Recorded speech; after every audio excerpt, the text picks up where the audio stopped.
Should the Big 12 and ACC just say, screw it, screw the SEC and Big 10, we're going to merge and do our own thing? Should they form their own conference? We're going to talk about in this episode of Couz's Corner, which is brought to you by BetUS Online and Katz, Cantor, Stone Street, and Buckner Attorneys at Law. And we're going to have that conversation with a good friend of the show, and we're going to have that conversation, and our guest will join us right after this. Since 1931, the attorneys at Katz, Cantor, Stone Street, and Buckner have been the voice for victims who have suffered serious injury or death. They have a fierce passion for truth and justice and a sincere compassion for those who have been wronged by others. Whether you have been in a car accident or fighting with an insurance company, or you or a loved one has suffered serious injury or death due to medical negligence, we will ensure your voice is heard loud and clear.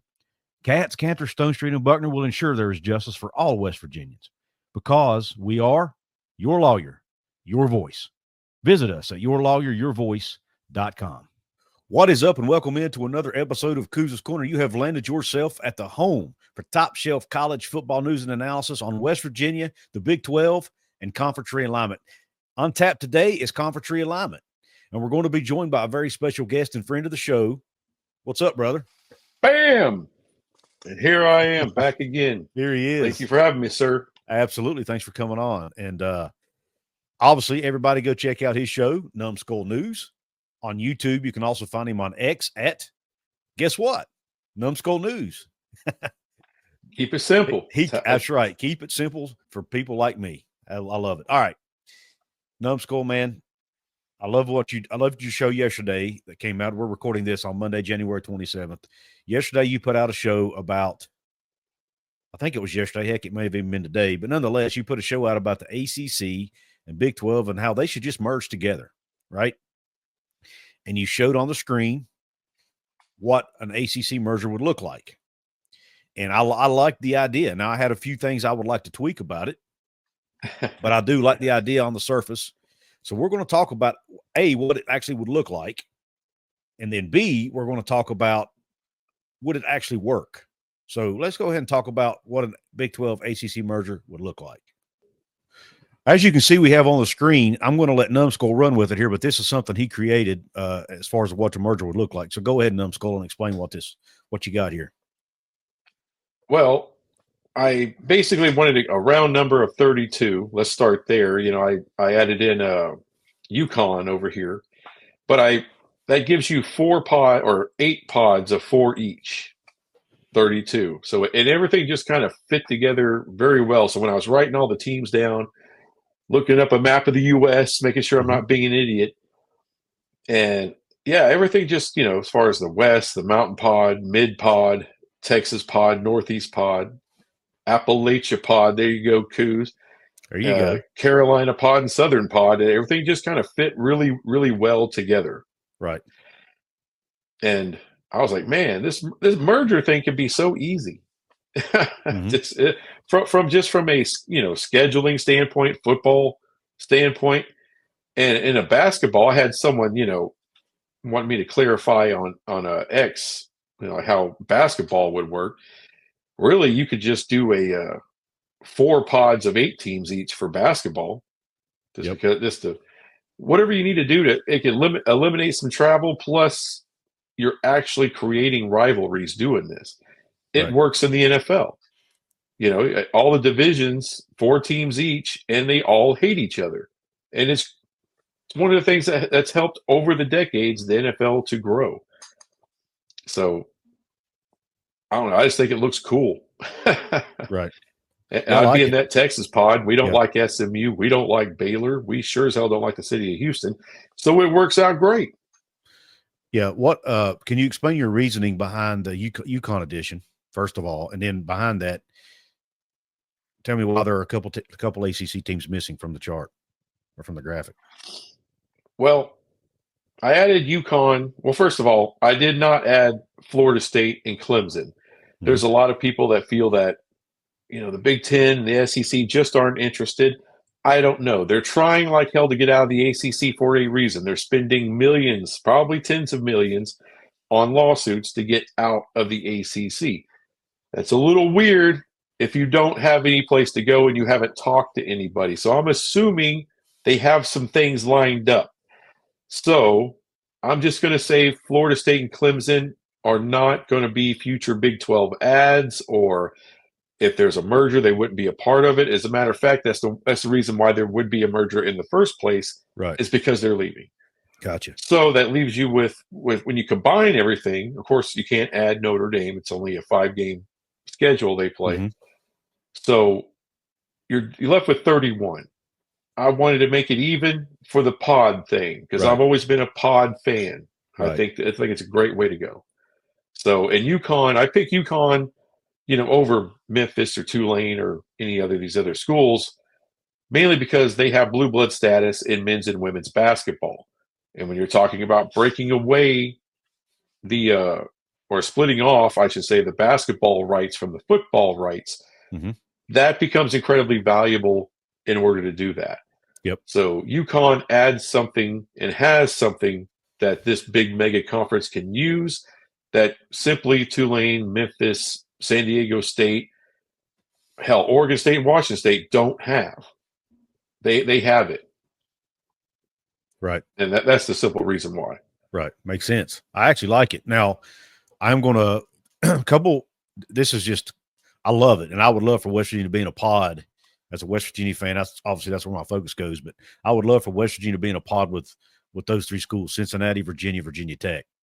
But if we're going to call it the Appalachian pod, I got a feeling the folks over in Charlottesville might have an issue because, well, let's just face it, they're in Charlottesville, and yeah, the Appalachians are probably, I'd say they snub their nose a little bit at that.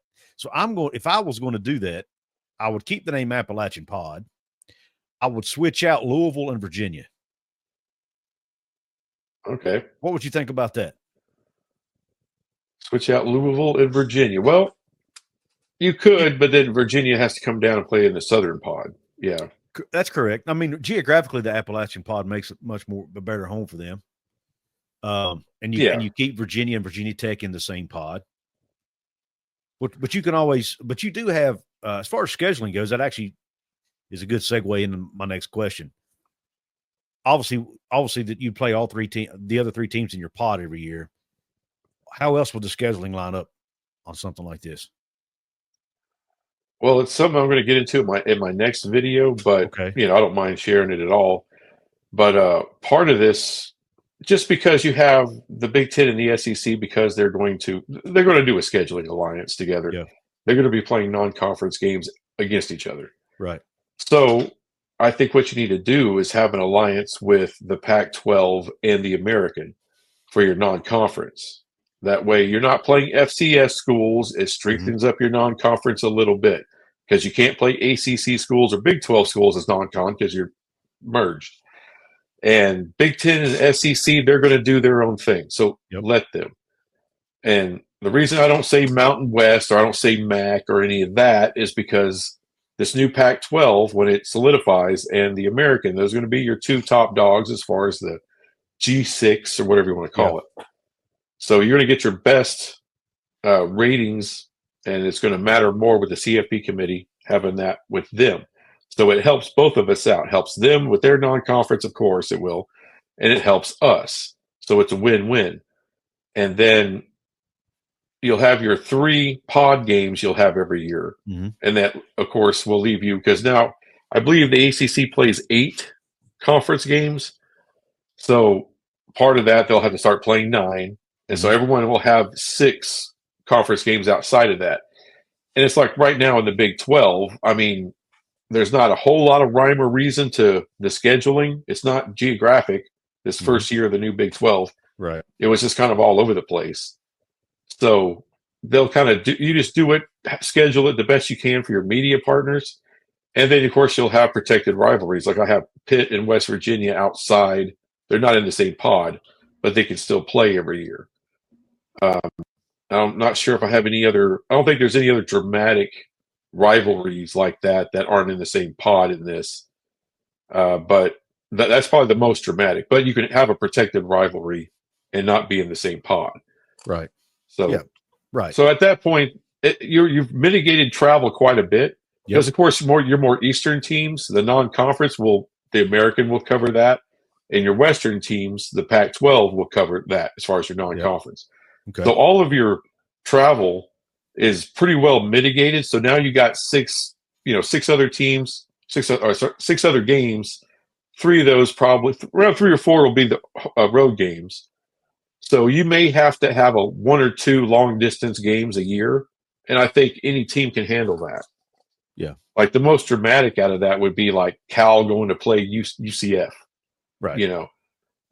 And that may only happen once every 4 or 5 years or something like that. So you just do a quick home and home over 2 years, and you wouldn't see it again for another 5+ years. Yeah. So it mitigates the travel. Plus, you can have really interesting matchups, and you can build rivalries. So it's everything all in one. I agree. A couple questions as I look at this. And I guess I'll just jump overhead. I think that kind of segues into the next thing I wanted to discuss is, this is how it would look like. I also wanted to look at how it would work, and you've kind of started touching on that already. But the one question I have, or one of the questions I have is, if you're talking about playing basically G6 schools in non-conference, don't you think that would kind of water down their non-conference scheduling and weaken it? Yeah, but I'm going off the assumption that the Big Ten and the SEC, which that's the only way to, make your non-conference bigger, right? And especially with the merger, because now it would work like if the Big 12 and ACC were just doing a scheduling alliance, then that's your non-conference and it looks good. But with them two merged, and I'm just assuming the Big Ten and the SEC are going to play each other in the non-conference, so they can get more and more money. That's their sole motivation nowadays is money and power. Yeah, that's where they can maximize their dollars, is if all of their non-conference are playing each other. So if that's the case, then that eliminates us being able to play them. So Pac-12 American, that's the next biggest thing. You're cutting out the FCS. You're cutting out the smaller G6s. You're going with the 2 top dogs in the G6. And that's about the best you can do. And look, if you're non-conference, like if you're West Virginia and you're playing Boise State, or you wouldn't be playing Boise State, but let's say you're playing Army, or you're playing Navy, you're playing Tulane, you're playing Memphis, that's still going to look good on a resume because you're talking about one of the top contenders in that conference. Gotcha. And you'll throw in your crap. You'll throw in Tulsa. You don't have to kill yourself by playing the top 3. Right. I get it. You could still play one, maybe FCS or lower level G5, G16, right? Yeah, but I'm not worried about watering it down because there's going to be plenty of great competition in this kind of 32 mega conference. Not worried about it, and especially if you go to a 4-4-2-2 or something like that in the CFP, you're going to get 2 of these teams are getting automatic qualifiers. Right. And really, since the Big 12 and the ACC merge, this 32 conference will get 4 automatic qualifiers. I don't give a damn about the schedule.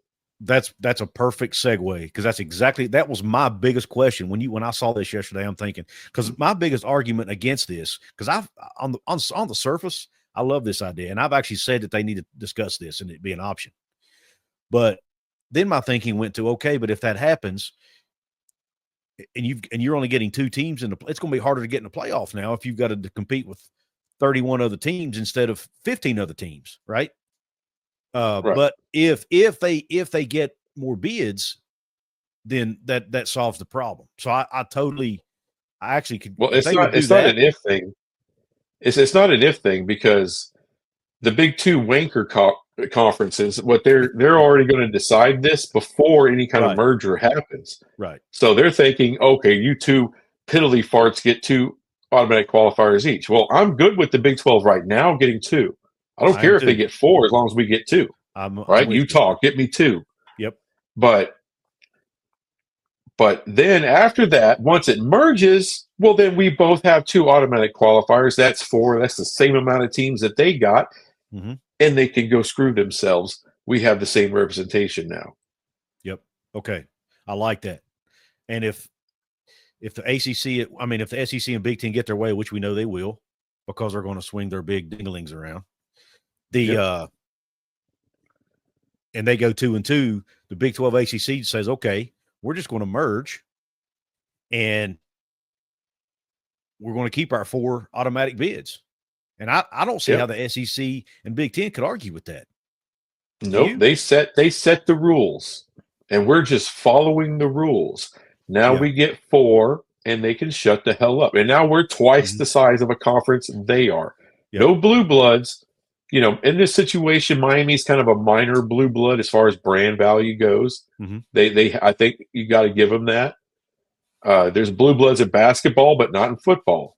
However, something like this would be very exciting, I think, to the general football public. Like, wow, this huge, like 32 teams. That's like the NFL. And this is football. It truly only, goes right? coast to coast.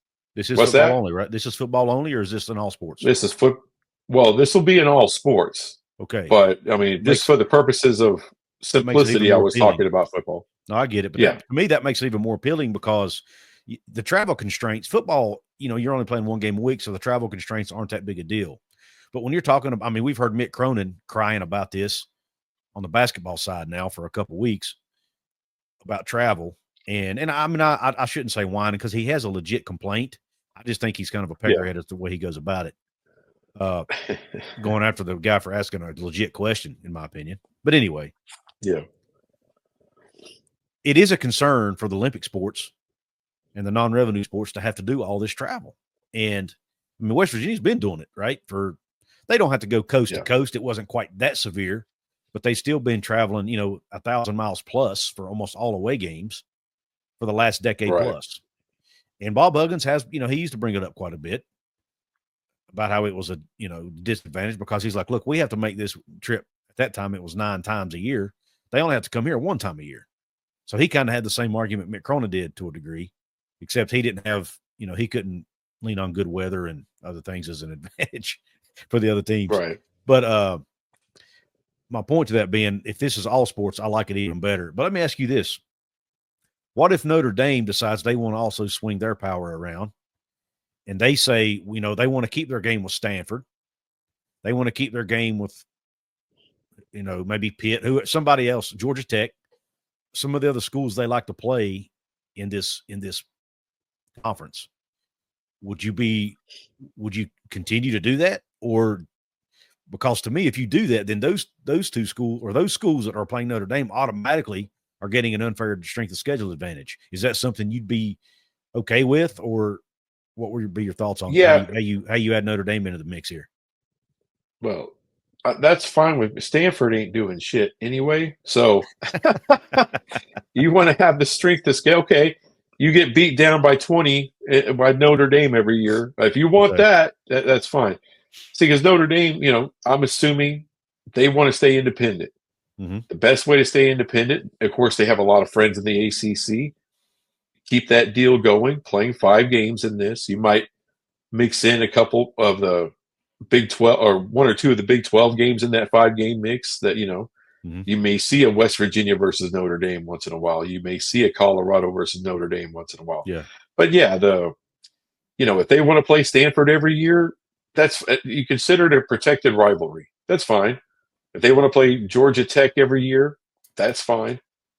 Got no issue with that because the value Notre Dame brings to this conference, because it would be basketball full-time. It would be all the other sports full-time. And that's another reason I like this idea because I'm all about exposure for the Big 12 schools, Big 12 brands. Yep. You need exposure. You know, that's why the TNT deal was great. The Warner Brothers Discovery getting games off of Big 12 now, ESPN Plus, and getting them onto cable network TV. More exposure. That's one of the problems the ACC is running into. They have the ACC network. It does make them money, but it kills their exposure. You got UNC, who's played, 5-6 games on ACC network. It kills their viewership numbers.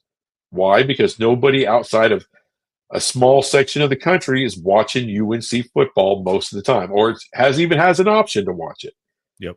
In this conglomerate, they may play 1 or 2 games on what would be this big, huge ACC network or merged network.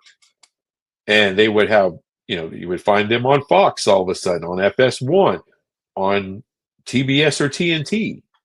So everyone's exposure goes up. Notre Dame helps with that. And if they want to play have a couple protected rivalries in that, no problem.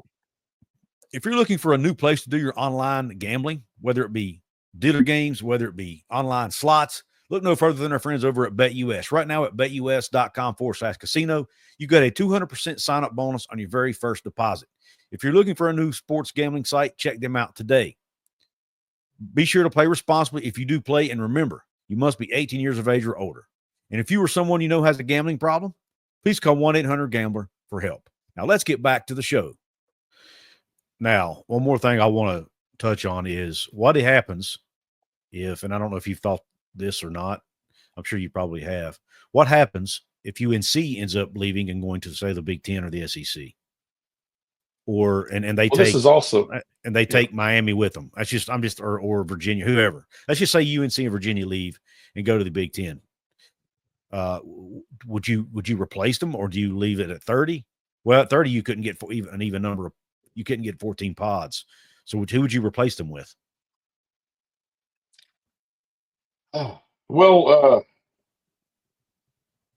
yeah, I don't know. You would have to. I'm just thinking out loud.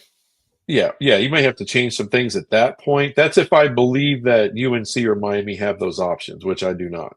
Okay. I think Miami has. I actually do. I kind of do. I don't think UNC has ever had an option. I think they did back in the 90s and the 2000s and the 2010s. Those options were there. Mm-hmm. But once the Big Ten and the SEC's money went so freaking high, they're now dilutive. That's fair. Jordan Brand and all, it doesn't matter. They're dilutive. Their football does not, and all this realignment is based off of football, and their football ain't the shit. It's just it's nothing. So I think there's old heads in both conferences that still would love UNC, but their media partners wouldn't, not at all.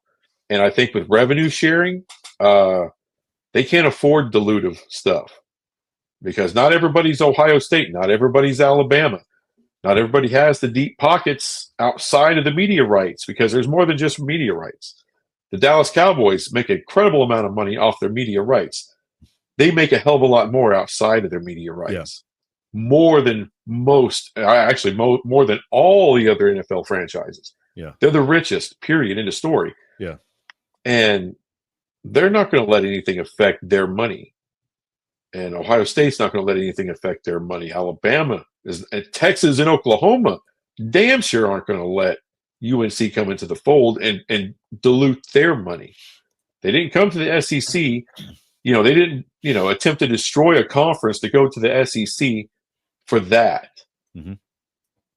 So I don't think, as far as realignment for the Big Ten and the SEC,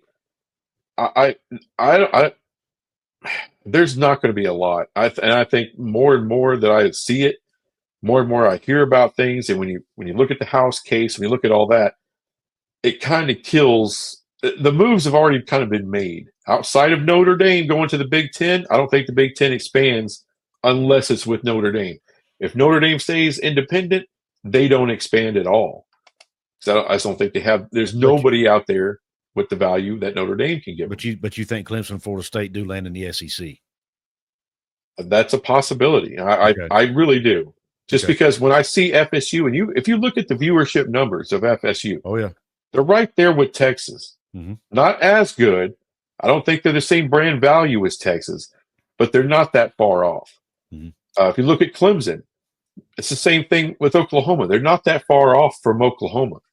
So if you're the SEC, to me, it's been a huge success having Texas and Oklahoma come into the conference.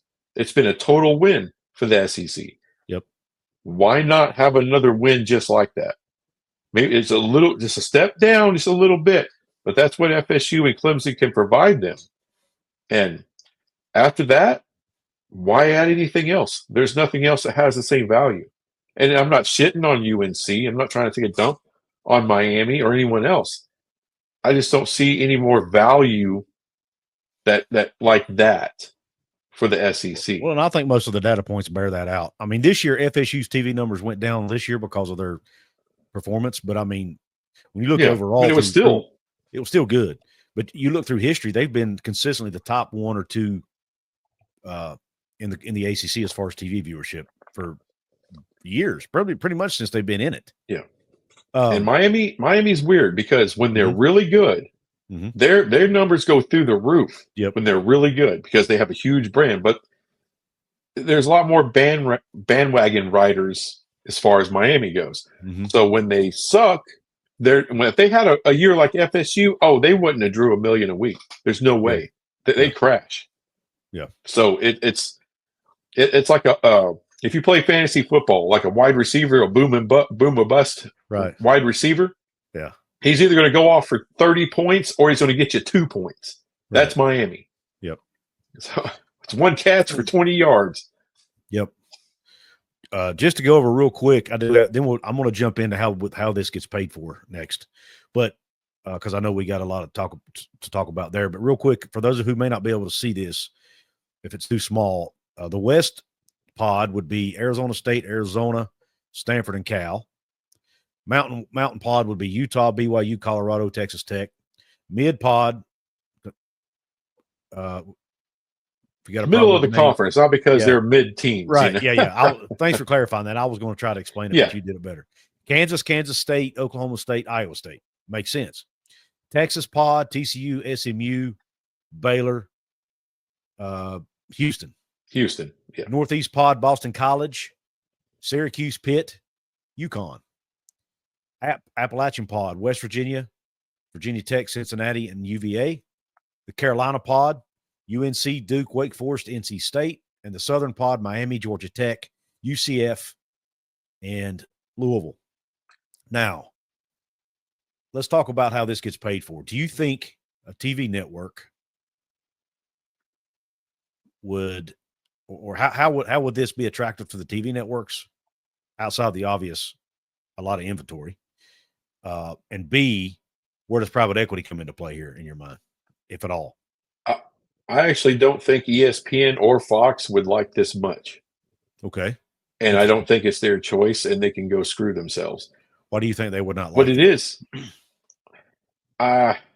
Because if you look at the Pac, right, and the Big 12, they played them off of each other.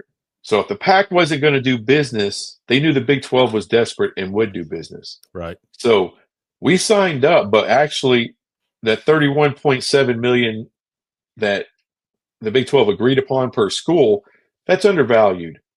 And I think we've proven, if you look at the ratings for the conference championship game, if you look at the kind of ratings after Texas and OU have left, we still get solid ratings. It's an undervalued conference, but we signed an undervalued deal because we were desperate. We had to do that in order to solidify the conference. And if you look at what's happening with the ACC, they can do the same thing and play them off the Big 12 again. So instead of that, you come together, and I don't believe they want to. I think they can undervalue us again when we're apart. But how you pay for it is private equity. Okay. Now, if you look up private equity, what do they do throughout different industries? All right. How they get their ROI, their return on investment, is they have to increase the value of what they have bought. Usually what they do is expansions and mergers. That's the quickest and easiest way for them to increase the value of the product or the business or the entity that they have bought into. So this is what I think private equity, because they've talked to both conferences, I think this is what they want, because they're seeing an ass ton of inventory whose value is constantly going up. As the linear model of TV, as that drops and craters, the last vestige of that old model is live sports. And there's no live sport more popular than football, NFL, college ball. And even though there's no blue bloods outside of Miami in this, all right, that really doesn't matter, because all of these schools collectively get really good ratings. It's not Big Ten. It's not SEC. Doesn't matter. You have 32 teams worth of inventory here. And it's not, I'm talking about you're selling the rights to this inventory. And this is what I think private equity would love. You're selling it to not just ESPN, not just Fox, and not just Turner, but you're going to Max. You're going to Netflix, who's increasing their live inventory. Yep. You're going to Amazon. You're going all over the place. And you got enough inventory where you can actually then go to the media partners and bounce offers off of each other. ESPN can't afford to lose all this. Not at all. Neither can FS1 and Fox. They need the inventory. Absolutely. Especially ESPN. But you got them by the short hairs when you do this. Yeah. Sure, there's no blue bloods. But what are you going to show? You're going to show reruns of a Fear Factor on ESPN? Or are you going to show reruns of I can't think of the old stupid ass show, but the Brady Bunch? What are you going to show? If you don't have games, you can start playing, showing poker again on Saturdays if you want to. Mm-hmm. I mean, the bowling tournaments, that gets great rating. I mean, darts. What are you going to do? So yeah, I'm with you. Yeah, they can't afford to lose. Yeah, they can't afford to lose this much inventory. There's just so much leverage this generates, and private equity will turn the screws on those people because they're all about the money. And look at the markets. And look at the markets you could advertise in here. You got pretty much the whole state of Florida, pretty much the whole state of Texas, for the most part. You get advertising dollars in the Bay Area with Stanford and Cal. Those are big time advertising dollars. The whole Northeast corridor. Yeah, I mean I actually like. Actually, the more I see this, and now that I've talked to you and you've answered some of my questions, I actually kind of like this idea. But I want people watching to let us know in the chat, in the comments rather, what are we missing here? What would not work about this? If you can think of something that maybe we're missing. Here's what I was thinking when we were talking earlier about scheduling. If they did this, I would prefer to go to a 10-game conference schedule. What would you think about that? Would that work with pods? It can. It can. Instead of your three teams in your pod. Right. Maybe one or two protected rivals. Two non-cons. So, three pod games and 7 games you have to figure out, and one of those may get eaten up by a protected rival or not, because not everybody has that kind of. Stanford, it might be Notre Dame. Yeah, I would give each team at least one probably protected rival outside of their pod. I would try to. I think you could find somebody. Yeah, but I'm not even stressing it. Not with pods. I just think if there's already a natural rivalry that like a backyard brawl, you want to keep promoting the backyard brawl. It gets good ratings. So, and Stanford and Cal are already in the same pod, so that one's kind of protected naturally, right? By the organization of the conference. And same thing with Arizona State and Arizona. Yep. You got the Holy War in the same pod. Yep. Yeah, KU, Kansas State. You got Pharma freaking Geddon up there. So, I mean, pretty much the pods, that'll do it. Like I said, it might be Notre Dame, Stanford, West Virginia, Pitt, but there wouldn't be that many protected rivalries. You wouldn't need them.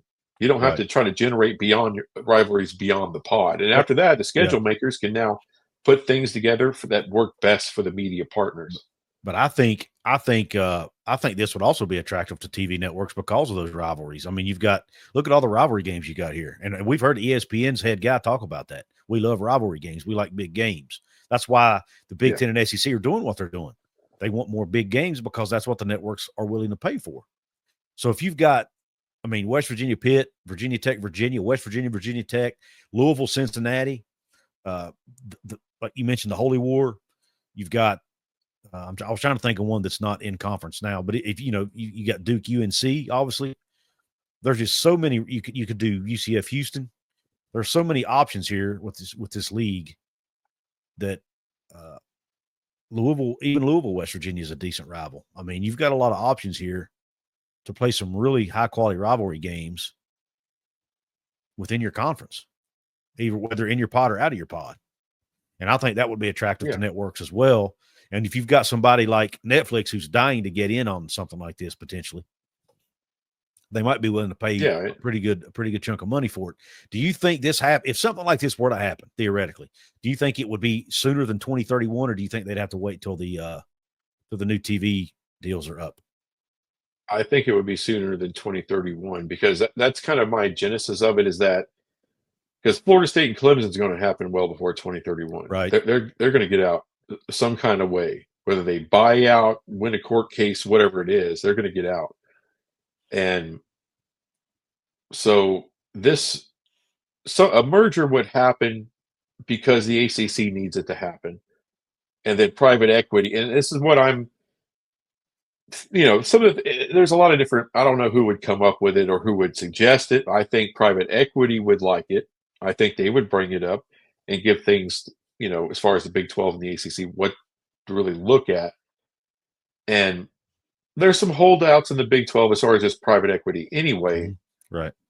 But I think if you come across a model like this and say, look, anyone who has a dream, Kansas or TCU or Utah, or Arizona State or the Big Ten or the SEC, come on. It's not happening. This is how you protect yourself. This is how you go into the future in this big mega conference. There's too many positives and too many ways to make money in this.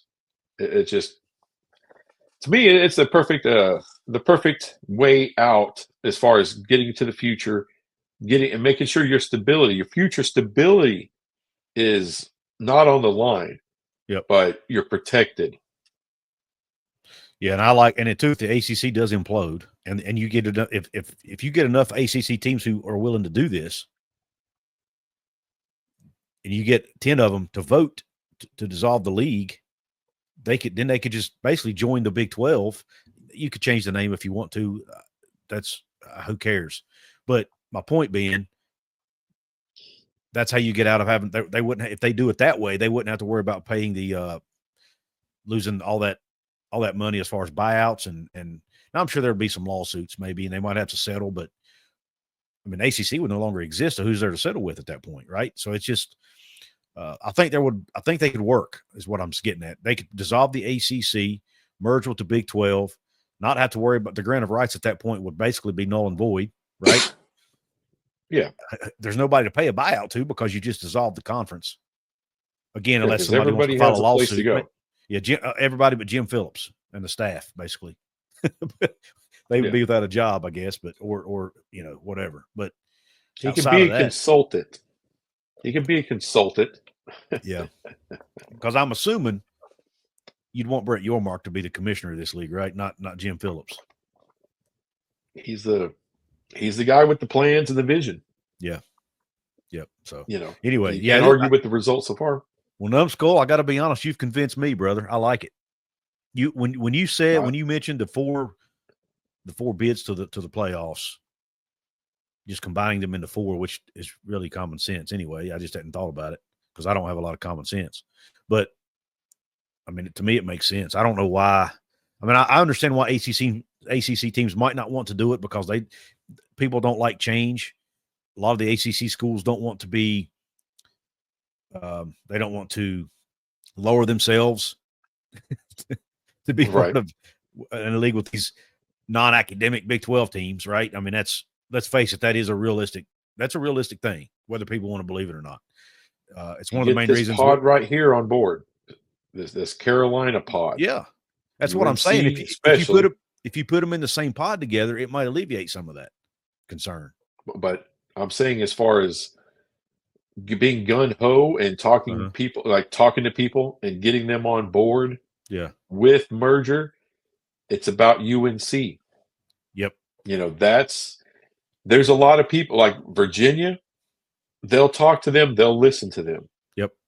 All right. And those two, I mean, all I'm saying is the dominoes fall a certain way, right? Mm-hmm. UNC is the biggest gateway to make this happen. Yep. And what we do know about UNC is they are on private equity. They love the thought of private equity. As a matter of fact, the president of UNC a couple of years ago has suggested, hey, why don't we merge with the Big 12? Yep. That came out of his mouth as a possibility, like a good idea. So when people say, well, UNC wouldn't do that, their president has suggested it as a possible way to go forward one day. Yeah, and the fact that they're I'm sorry, but as far as private equity and those kind of talks in the Big 12 and Brett Yormark, they've talked. and they're not against it. They don't see this as some dirty redneck. They're in North Carolina. They're surrounded by rednecks and truck stops. They know that. Yep. Come on, Tobacco freaking Row. Are you kidding me? Yeah. Tobacco Row joins Tornado Alley. It's the way it. I like it. They're all in the South in one way or the other. So this thing will work fine. And I think if you have UNC on board, you can make it happen. And I believe they would be on board. Yeah, I like it. I do think UNC would be the linchpin to this, because I think a lot of the schools would follow their lead potentially. I think you're absolutely right on that. The schools I think would be the most reluctant to do this would be Stanford and Cal for obvious reasons, and maybe Duke, maybe UVA, probably Miami. But look at private equity with Stanford and Cal. Yep. You make them whole, and that's not $10 million a year. They're getting a full share at that point. Yep. SMU would get a full share. People don't, but. And not only that, good point. If Notre Dame's on board because UNC and everybody else is on board and they want to stay independent, they know this helps them stay independent, they'll make sure Stanford's on board. Yep. And I actually like the Stanford owes them. Yeah. Stanford owes them a lot. They do owe them. And I like the point you make about making them whole with being full share members and not partial share. And also, like, we didn't really talk about it enough, but I like the addition of UConn to solidify that Northeast corridor and get you that blue blood basketball brand. And let's face it, UConn's up and coming in football right now too. They're not a doormat anymore like they used to be. They might be at first in a league like this, but I think they could compete and win some games in this league, especially as long as Jim Mora hangs around. So I actually like it, man. I'm convinced it might actually work. Now, do I think this is going to happen? Probably not. But I do think it's something that should be considered by both leagues and their members. And I think it's something that could potentially work. And this is one way you compete with the Big Ten and the SEC is power in numbers. You get power in numbers right here. And if you get all these schools voting together, pulling the rope in the same direction, that's how you combat the two big quote unquote mega powers, to use a wrestling term.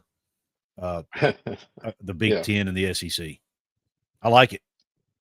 I wouldn't have even, I've talked about merger a year ago and stuff like that. And of course, people, were like, oh, that's never going to happen.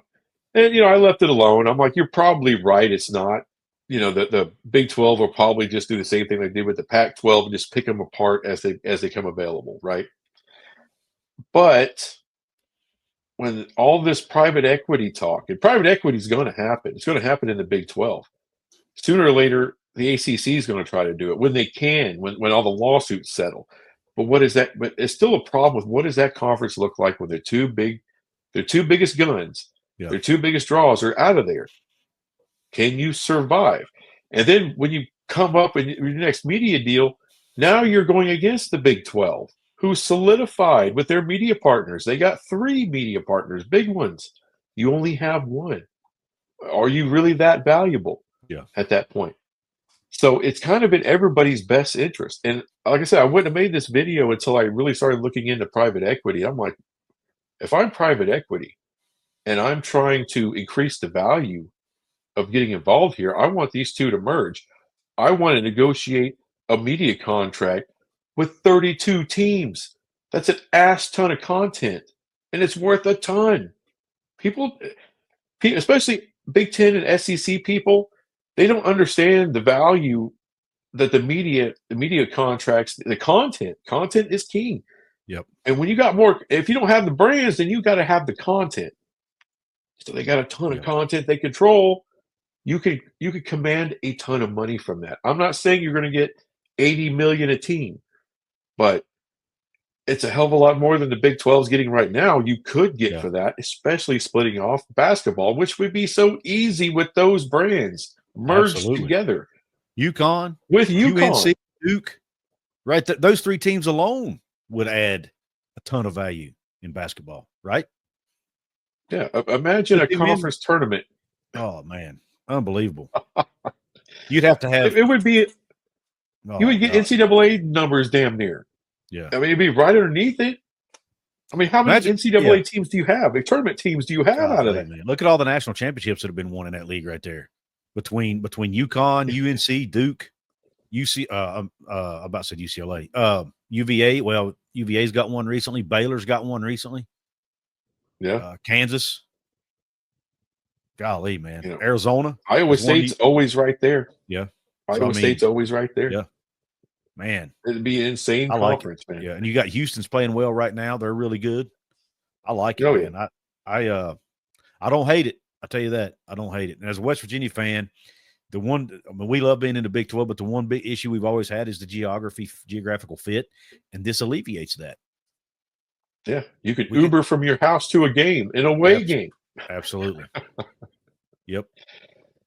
All right. So, yeah, listen, I think man, that works for everybody.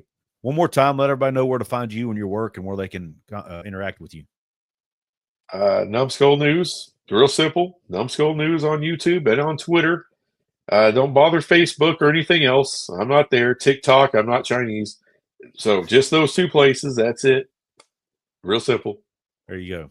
Yeah, he keeps it simple. I love it. And he does cover a lot about conference realignment and college football news in general. And I love his honesty, and I love his insightfulness, and he puts thought into it, and I appreciate that. But anyway, Numbskull, I really appreciate you coming on the show again, brother. Oh, yeah, no problem, man. And love you, Couz. Love the show. Yep. Keep up the good work, sir. Thank you, man. We'll talk to you later. I hope you enjoyed my interview with Numbskull News. If you want to leave your thoughts about an ACC Big 12 merger below, let me know what you think. Would it work? And do you think it's even possible? Let me know in the comments below. Also, don't forget to check out my sponsors, BetUS Online, whether you're looking for online casino or sports betting. They're your go-to partner over there. And then Katz, Kenner, Stone, Street, Butner are your personal injury or medical malpractice attorneys in the state of West Virginia or Virginia. Please check them out. Thank them for helping me keep the lights on. Please don't forget to like, share, comment, subscribe. Please don't forget to check out this video right here in the corner of your screen. YouTube says you'll like it, so check it out. Hope the rest of your day's top shelf and Q Country Roads.